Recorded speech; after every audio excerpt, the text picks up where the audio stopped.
love my vagina. It's embarrassing because I know it's not politically correct. I mean, I know it should have happened in a bath with salt grains from Tokyo Beach. India replaying, me loving my woman self. I know the story. Vaginas are beautiful. It is only our self-hatred for the of the internalized repression and hatred of the patriarchal culture. It isn't real. Pussies unite. I know all of it. Like if we'd grown up in a culture where fat thighs were beautiful, we'll all be laying on our backs, thigh expanding.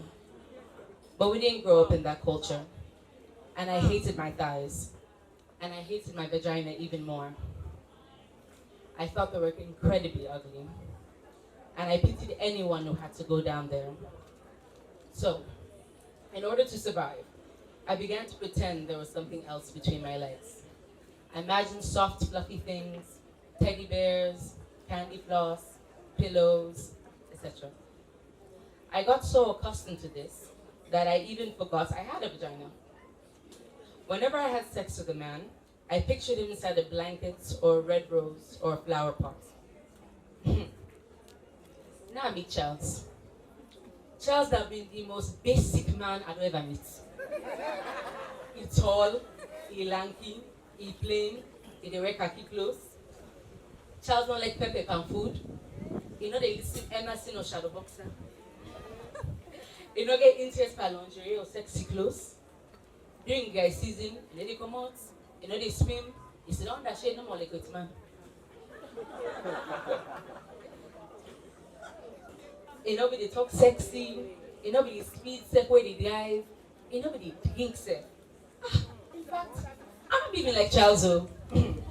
Now, why have been left me 5,000 euro at table in a restaurant? He turned to give me. Now we hand touch. As we touch, so, something happened. I end up forget sex with Charles. Now I know, say Charles is a bill to them. Hey! Fumble them. If they be give degree per tutu, Charles they get first class. Distinction back. Charles be left for watch him, he left for smell him, he left for lick him. But the most important thing, he left for watch him. He go sit down, he watch me take. Charles be left for watch you.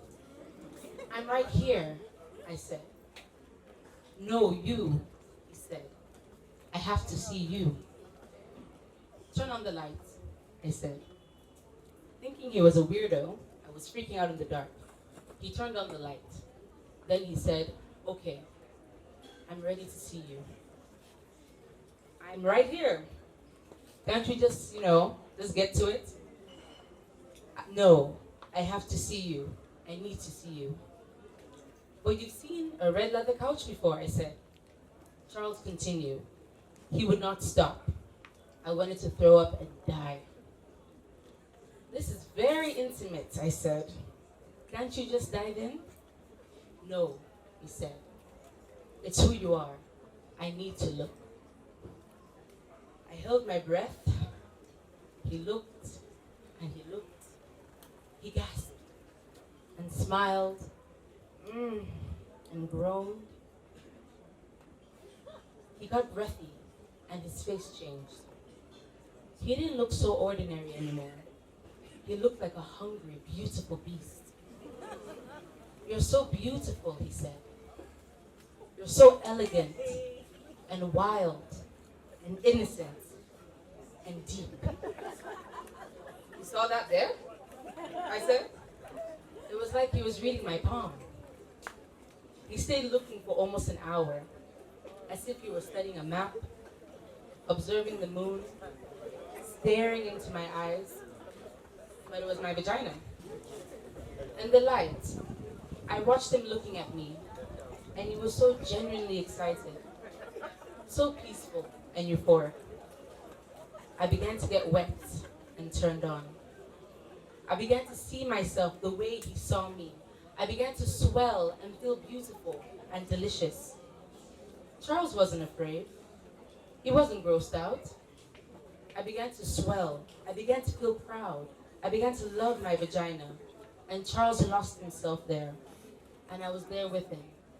In my vagina, we were gone.